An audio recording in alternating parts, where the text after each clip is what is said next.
आज से 5000 साल पहले भगवान श्री कृष्ण ने श्रीमद् भगवद गीता का ऐसा अद्भुत ज्ञान दिया जो बहुत गहरे रहस्यों से भरा हुआ है, जो आज भी जिंदगी की हर मुश्किल से हमको बाहर निकाल सकता है, हर सफलता दिला सकता है। श्री कृष्ण जैसा कोई मित्र नहीं, श्री कृष्ण जैसा कोई प्रेमी नहीं हुआ।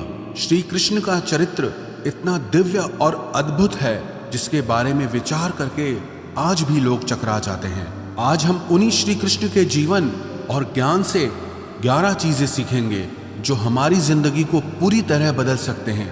इसीलिए इन बातों को समझने के लिए आपको अंत तक इसे पूरा सुनना चाहिए। सबसे पहली बात कि आप अपनी जिंदगी में सबसे खास सिर्फ उसी को बनाना जिस पर आप खुद से भी ज्यादा भरोसा कर सकें। अगर आप किसी ऐसे व्यक्ति को अपना सब कुछ मान लेते हैं जिस पे आप भरोसा नहीं कर सकते, तो विश्वास रखना उससे आपको बहुत दुख पहुंचेगा। ऐसे इंसान से रिश्ता जोड़ के सिवाय दुख के आपको कुछ नहीं मिलेगा। लेकिन अगर आपने अपनी जिंदगी में किसी ऐसे इंसान को सब कुछ माना है जिस पे आप खुद से भी ज्यादा भरोसा करते हो, जो आपके भरोसे के निभाने के लायक हो, सिर्फ ऐसे ही इंसान को अपनी जिंदगी में सबसे खास जगह देनी चाहिए। जब महाभारत का युद्ध शुरू होने वाला था, तब दुर्योधन ने अपनी सेना के सभी योद्धाओं से पूछा कि आप लोग पांडवों की सेना को कितने दिन में समाप्त कर सकते हो। तो भीष्म पितामह ने कहा कि अगर श्री कृष्ण ना हो तो मैं सारी पांडव सेना को 1 महीने के अंदर समाप्त कर दूंगा। यही प्रश्न दुर्योधन ने द्रोणाचार्य से भी किया, कर्ण से भी किया। सब ने अपना अपना समय बताया और यही विषय पांडवों की सेना में भी चल रहा था कि आप कौरवों की सेना को कितने दिन में समाप्त कर सकते हो, जिसमें भीष्म, द्रोणाचार्य और कर्ण जैसे योद्धा बैठे हों। तो अर्जुन ने कहा कि मैं पूरी कौरव सेना को भीष्म पितामह, द्रोणाचार्य और कर्ण जितने भी पृथ्वी के योद्धा हैं, मैं उन सबको क्षण भर में हरा सकता हूं, क्योंकि श्री कृष्ण मेरे साथ हैं। और अगर वो मेरे साथ हैं, विश्व के सारे योद्धा आ जाएं, देवी देवता क्यों ना आ जाएं, पर मैं सबको परास्त कर सकता हूं अगर श्री कृष्ण मेरे साथ हैं तो। महाभारत का एक और भी प्रसंग है। एक दिन कौरवों ने छल से एक योजना बनाई और अभिमन्यु को सबने मिलकर के छल से मार दिया, और उसका कारण था जयद्रथ। जयद्रथ की वजह से उस तक सहायता नहीं पहुंच पाई। फिर जब अर्जुन को यह पता चला कि अभिमन्यु का वध जयद्रथ के कारण हुआ है, तो उसने प्रतिज्ञा कर ली कि कल सूर्यास्त तक मैं जयद्रथ का वध कर दूंगा, नहीं तो मैं अग्नि समाधि ले लूंगा। और दूसरे दिन कौरवों ने ऐसा चक्रव्यूह रचा कि जयद्रथ को असंख्य सैनिकों के पीछे जाके खड़ा कर दिया। तब श्री कृष्ण ने अर्जुन से पूछा कि तुमने जो प्रतिज्ञा की है क्या सोचकर की है? आज कौरवों ने जयद्रथ को सेना के बिल्कुल अंत में खड़ा कर दिया है, और आज शाम तक तुमको सारे योद्धाओं से लड़कर उस तक पहुंचना है। कैसे सच कर पाओगे अपनी प्रतिज्ञा को? तो अर्जुन भगवान के चरणों में गिरकर कहने लगा कि मैंने जो ये प्रतिज्ञा की है अपने भाइयों के बल पे नहीं की, भीम के बल पे नहीं की। मैंने ये जो प्रतिज्ञा की है अपने शस्त्रों के बल पे नहीं की है, अपनी शक्ति के बल पे नहीं की है। मैंने जो ये प्रतिज्ञा की है आपके बल पे की है। मुझे पूरा विश्वास है कि दुनिया की ऐसी कोई प्रतिज्ञा नहीं है जिसे आप सच नहीं कर सकते। अगर आप मेरे साथ हो तो सारे ब्रह्मांड की सेना सामने क्यों ना खड़ी हो, आप मेरी प्रतिज्ञा जरूर पूरी करेंगे। और उसकी वो प्रतिज्ञा श्री कृष्ण ने पूरी की भी। तो इन कथाओं से हमको ये शिक्षा मिलती है, जीवन में जिसे भी आप सब कुछ मानो वो उसके लायक होना चाहिए, वो इंसान वैसा होना भी चाहिए। हम भरोसा तो बहुत कर लेते हैं पर लोग उसके लायक नहीं निकलते। तो ये शिक्षा हमें अपनी जिंदगी में जरूर अपनानी चाहिए कि जिस पर भी हम भरोसा करें वो उस भरोसे के लायक जरूर होना चाहिए। श्री कृष्ण से दूसरी चीज हमें ये सीखनी चाहिए, मित्रता निभाना, दोस्ती निभाना। भले ही वो गांव में रहे पर उनका लालन पालन एक धनी परिवार में हुआ, लेकिन जो उनके मित्र थे वो बहुत गरीब थे। वो अपने मित्रों से कहते थे कि तुम लोग अपने पैरों में चप्पल क्यों नहीं पहनते हो? तो उन्होंने कहा, हे कृष्ण, हमारे पास चप्पल पहनने को है ही नहीं, तो हम पहनेंगे क्या? तो श्री कृष्ण ने भी उस दिन से चप्पल पहनना छोड़ दिया। जो जीवन मेरे मित्र जीते हैं वही जीवन मैं जीऊंगा।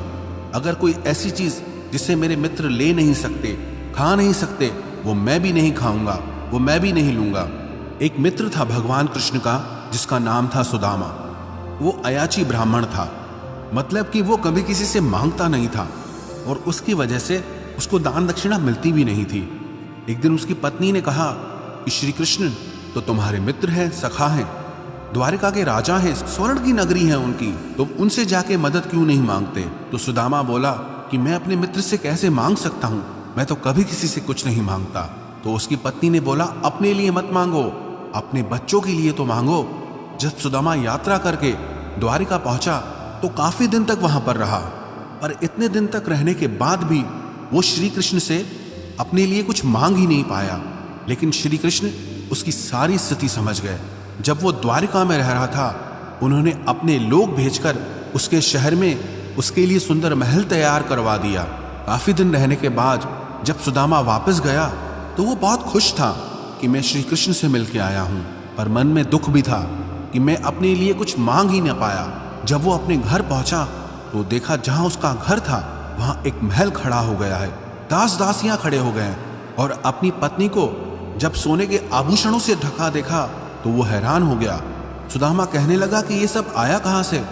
बोला, ये सब आपके मित्र श्री कृष्ण ने किया है। सुदामा ने कहा, मैंने तो कुछ मांगा भी नहीं। मित्र हो तो कृष्ण जैसा जो बिना मांगे ही सब कुछ दे दे। तो दोस्ती निभाना सीखना है तो श्री कृष्ण से सीखना चाहिए। और आजकल के मित्र तो ऐसे हैं, अगर कोई कुछ मांग ले तो सारे दोस्त गायब हो जाते हैं। आप कभी किसी से मांग कर देखो, जो आपको दोस्त कहते हैं सब भाग खड़े होंगे। जो दोस्ती निभाना सीखना है तो कृष्ण से सीखना चाहिए। श्री कृष्ण से तीसरी बात यह सीखनी चाहिए, प्रेम निभाना। वैसे तो उनके प्रेम के बहुत उदाहरण हैं, पर एक उदाहरण से हम समझेंगे। श्री कृष्ण द्वारिका के राजा थे, उनसे शक्तिशाली उस समय पर कोई नहीं था, उनसे धनी उस समय पे कोई नहीं था, लेकिन उन्होंने फिर भी अर्जुन का रथ चलाया। वो घोड़ों को पानी पिलाते थे, घोड़ों की सफाई करते थे। आज की भाषा में कहा जाए तो ड्राइवर का काम हो गया। जब पांडवों ने यज्ञ किया था तो वहां पर उन्होंने सारे लोगों की जूठी पत्तलें उठाई थी। वो कहते थे कि अर्जुन मेरो प्राण है और मैं अर्जुन को प्राण, अर्जुन के जीवन से जीवन हमारो है। तो प्रेम निभाना सीखना है तो श्री कृष्ण से सीखना चाहिए। श्री कृष्ण से चौथी बात यह सीखनी चाहिए कि जिंदगी की बड़ी से बड़ी मुश्किल और कठिनाई में भी खुश रहना चाहिए। श्री कृष्ण का तो जीवन जन्म से लेकर ही बहुत मुश्किल रहा। जेल के अंदर तो उनका जन्म हुआ था। पैदा होते ही कंस ने उनको मारने के लिए बहुत यत्न किए। हर पल जीवन में उन्होंने मुश्किलों का सामना किया, पर कभी उन्होंने दुख को स्वीकार नहीं किया। जीवन को पूरे आनंद से जिया, पूरी प्रसन्नता से जिया। हमारी लाइफ में थोड़ी सी प्रॉब्लम आती है तो हम हिल जाते हैं। कई बार तो कोई दुविधा होती ही नहीं, सिर्फ दुविधा आने का, दुख आने का डर होता है, चिंता होती है, उसी की वजह से हम परेशान हो जाते हैं। जिंदगी को आप कंट्रोल नहीं कर सकते, परिस्थितियों को आप कंट्रोल नहीं कर सकते, पर परिस्थिति चाहे कैसी भी हो, उसमें खुश रहना है या दुखी रहना है, वो आपकी चॉइस होती है। वास्तविकता में दुख और सुख बाहर की चीज है ही नहीं, सब आपके अंदर की चीज है। तो श्री कृष्ण के चरित्र से ये बात जरूर सीखनी चाहिए कि बाहर की परिस्थितियां चाहे कैसी भी हो, लेकिन हमको अंदर से हमेशा खुश रहना चाहिए। श्री कृष्ण के चरित्र से पांचवी बात सीखने वाली ये है कि जो जैसा है उसके साथ वैसा चलो। श्री कृष्ण को भी पता था कि द्रोणाचार्य, भीष्म ये लोग धर्मात्मा लोग हैं, लेकिन वो अधर्म के पक्ष में खड़े हैं। तो अगर वो अधर्म के पक्ष में खड़े हैं तो वो भी अधर्मी हुए, और जो अधर्मी है उसका नाश जरूरी है। और उन्होंने सिर्फ षड्यंत्र किया, छल किया, तो उनको श्री कृष्ण ने भी छल से ही समाप्त किया। मर्यादा उसके सामने दिखाओ जो मर्यादा जानता हो, इज्जत उसको दो जो इज्जत को समझता हो। कई बार हम उन लोगों को इतनी ज्यादा अहमियत देते हैं, इज्जत देते हैं, कदर करते हैं, जिन्हें उसकी वैल्यू होती ही नहीं है। और कई बार जो इंसान गलत होता है हम उसको कुछ कहते ही नहीं है, चुपचाप सहते रहते हैं। कोई इंसान अगर हमसे बड़ा है या हमसे पोस्ट में बड़ा है या हमसे धर्म कर्म ज्यादा करता है, इसका मतलब ये नहीं है कि वो हमें जज करे या वो हमारे साथ गलत चले। अगर कोई आपके साथ गलत चलता है तो वहां मर्यादा काम नहीं आती है। इसलिए श्री कृष्ण के चरित्र से ये जरूर सीखना चाहिए कि जो इंसान जैसा है उसके साथ वैसा चलो। दुष्ट के साथ ज्यादा अच्छा चलोगे तो भी वो आपके साथ अच्छा नहीं चलेगा, लेकिन जो आपके साथ अच्छा है, भलाई करता है, उसके साथ आप कभी बुराई मत करो। आप भी उसके साथ हमेशा अच्छा चलो। श्री कृष्ण के चरित्र से छठी बात हमें ये सीखनी चाहिए कि कभी किसी को खोने से मत डरो।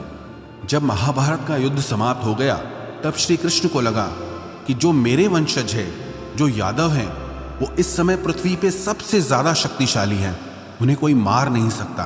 तो गांधारी के शाप को माध्यम बना के अपने ही वंश को आपस में लड़वा के खत्म कर दिया। इतनी बड़ी जो सोने की द्वारका नगरी बनाई थी, वो पूरा महल वापस समुद्र में डूब गया। उनका सारा वंश ही खत्म हो गया और खुशी खुशी उन्होंने उसे स्वीकार किया। अपनी ब्रज भूमि से श्री कृष्ण को बहुत प्रेम था, लेकिन जब जरूरत पड़ी तो क्षण भर में उसका त्याग कर दिया। सबसे प्रेम किया, पर जब जहां त्याग की बात आई, छोड़ने की बात आई, तो उन्होंने कभी देर नहीं की। ऐसे ही जब हम चीजों से चिपक जाते हैं, किसी को खोने से डरते हैं, तब वो चीजें हमारे लिए मुसीबत बन जाती हैं। कुछ चीजों को पकड़े रहना हमें बहुत तकलीफ देता है। कुछ खोने का डर हमारी जिंदगी की खुशी छीन लेता है। जब आप किसी को खोने से डरते हैं ना, तो एक तो पक्की बात यह है कि उस चीज को खोने के चांसेस बहुत बढ़ जाते हैं। लेकिन जब आपके अंदर किसी चीज को खोने का डर खत्म हो जाता है, तब आप खुद बादशाह बन जाते हैं, फिर आपको परवाह ही नहीं रहती। इसीलिए श्री कृष्ण के चरित्र से ये बात जरूर सीखनी चाहिए कि हमें कभी भी किसी चीज को खोने से नहीं डरना चाहिए। सातवीं बात श्री कृष्ण से हमें ये सीखनी चाहिए कि आपको जो कुछ भी जिंदगी में चाहिए, उसके लिए आपको खुद मेहनत करनी होगी और कोई नहीं आने वाला आपकी भलाई करने के लिए। श्री कृष्ण ने अर्जुन से कहा, उद्धरेदात्मनात्मानम नात्मानम अवसाधयेत। गीता का ये उपदेश है कि हे अर्जुन, कि तुझे अपनी भलाई खुद ही करनी होगी। अपने लिए कुछ अच्छा खुद ही करना होगा। यही इस दुनिया का कड़वा सच है। हम लोगों को अपना सहारा मान लेते हैं, उनसे उम्मीद लगा बैठते हैं कि ये हमारी मदद करेंगे, मुसीबत में काम आएंगे, मुश्किल वक्त में काम आएंगे, पर वो सच नहीं होता है। वो लोग आपके मुश्किल वक्त में कभी काम नहीं आते हैं जिनसे आप सबसे ज्यादा उम्मीद लगाते हो। इसलिए आप खुद को ही इतना मजबूत बनाओ कि आपको कभी किसी के सहारे की जरूरत ना पड़े। सहारा हमेशा कमजोर लोग लेते हैं। जिनके अंदर शक्ति होती है, वो अपना सहारा खुद बनते हैं। आठवीं शिक्षा हमें श्री कृष्ण के चरित्र से यह सीखनी चाहिए कि लोगों के बारे में कभी मत सोचो, सिर्फ वो करो जो सही है। श्री कृष्ण के चरित्र को लेकर आज तक भी लोग बहुत उल्टी सीधी बातें करते हैं। उस समय तो सोचो क्या हाल रहा होगा, पर उन्होंने कभी परवाह नहीं की कि लोग क्या कहते हैं। वही किया जो समाज के लिए सही है, वही किया जो धर्म था। कई लोग कहते हैं कि उन्होंने अपने वचन खुद तोड़ दिए। जहां उनके भक्तों की रक्षा की बात आई तो उन्होंने कहा, मुझे मेरे वचन की कोई परवाह नहीं है। जहां धर्म की रक्षा करनी है, अधर्म को नष्ट करना है, वहां मेरा वचन कोई मायने नहीं रखता। परित्राणाय साधूनाम विनाशाय च दुष्कृताम, कि जो अच्छा इंसान है मैं उसकी रक्षा करूंगा और जो दुष्ट है उसका नाश होना बहुत जरूरी है। तो दुनिया चाहे जो भी कहे, आपको वही करना है जो आपके लिए सही है। आपको वही करना है जो आपके परिवार के लिए सही है। श्री कृष्ण के चरित्र से नौवीं शिक्षा हमें यह सीखनी चाहिए कि अगर झूठ बोलने से किसी का भला होता है, किसी की रक्षा होती है, तो वो झूठ पुण्य होता है, पाप नहीं। द्रोणाचार्य का वध एक झूठ की वजह से हुआ। जब उन्हें झूठी खबर पहुंचाई गई कि उनका पुत्र अश्वत्थामा मारा जा चुका है, तो उसके वियोग में उन्होंने अपने अस्त्र ही त्याग दिए, और जिसकी वजह से धृष्टद्युम्न ने अपनी तलवार से उनका गला काटकर उनकी मृत्यु कर दी। कई लोग कहते हैं हम तो सच कह देते हैं, फिर किसी को बुरा लगे तो लगे। अरे लोग सच कहते ही उसी टाइम है जब किसी को बुरा लगा ना हो, वरना लोग हमेशा झूठ ही कहते हैं, दूसरों की झूठी तारीफें करते हैं। दूसरों को खुश करने के लिए लोग हमेशा झूठ ही बोलते हैं। जब किसी को चोट पहुंचानी हो ना, लोग सिर्फ तब ही सच बोलते हैं, भले किसी को कड़ा लगे, भले किसी को बुरा लगे। अरे हम तो सच ही बोलते हैं। ऐसा सच ही क्या जो किसी को दुख पहुंचाए? ऐसा सच ही किस काम का जो किसी को पीड़ा दे, जो किसी का दिल दुखाए? सच बोलने का भी एक तरीका होता है। अगर वो किसी को नहीं आता तो वो आपका सच झूठ से भी बढ़कर पाप देता है। जो सच दूसरों को दुख पहुंचाए वो सच किसी काम का नहीं, और जो झूठ किसी की जिंदगी बचा दे, किसी की जिंदगी बना दे, वो झूठ भी सच से ज्यादा पुण्य देता है। श्री कृष्ण के चरित्र से 10वीं बात हमें ये सीखनी चाहिए कि कर्म करते रहना चाहिए। सफलता मिले या असफलता मिले, कर्म का त्याग कभी नहीं करना चाहिए। पूरी गीता का सार यही है कि कर्म करते रहो, बैठ मत जाओ कि कुछ हो नहीं रहा है। अधिकतर लोग जब जिंदगी में असफल हो जाते हैं तो कुछ करना ही छोड़ देते हैं। अगर आप कुछ करना ही छोड़ देंगे तो आपकी जिंदगी में कुछ भी नहीं बदलने वाला। आप अगर 10 बार हार कर भी फिर उठने की ताकत रखते हैं तो विश्वास रखना 11वीं बार में जीत आपकी ही होगी। तो अपनी असफलताओं से ना डरे, कर्म का त्याग ना करें, जीवन में हमेशा कर्म करते रहना चाहिए। और श्री कृष्ण की 11वीं बात जो सीखना बहुत जरूरी है कि जिंदगी को एक उत्सव की तरह जियो, सेलिब्रेट करना चाहिए। कभी भी सीरियस नहीं होना चाहिए लाइफ को लेकर। हमेशा श्री कृष्ण के मुख पे एक मुस्कान बनी रहती थी, हमेशा प्रसन्नता का भाव रहता था, चाहे बाहर कुछ भी हो रहा हो। इतना बड़ा महायुद्ध चल रहा है, वहां वो अपनी गीता का ज्ञान दे रहे हैं। वो बाहर क्या हो रहा है उससे हमारे भीतर कोई फर्क नहीं पड़ना चाहिए। कहते हैं ना, हम चाहे कितने भी बड़े हो जाएं, हमारे अंदर का बचपना कभी पीछे नहीं छूटना चाहिए। इसलिए लाइफ को लेकर ज्यादा सीरियस होने की जरूरत नहीं है। कुछ भी यहाँ वैसे भी परमानेंट नहीं है, कुछ भी आपके कंट्रोल में भी नहीं है। तो बेटर है कि आप अपनी मस्ती में जियो, अपने आनंद में जियो। बाकी जो होना है वो तो होता ही है, और जो नहीं होना है वो वैसे भी नहीं होगा। तो चिंता किस बात की करना। इसलिए चिंता का त्याग करके जीवन को आनंद से जीना चाहिए। जो भी व्यक्ति श्री कृष्ण के चरित्र की इन 11 बातों को अपनी जिंदगी में उतार देगा, विश्वास रखना वो जीवन की हर सफलता को हासिल करेगा, अपने मन की शांति और जीवन के आनंद को प्राप्त करेगा।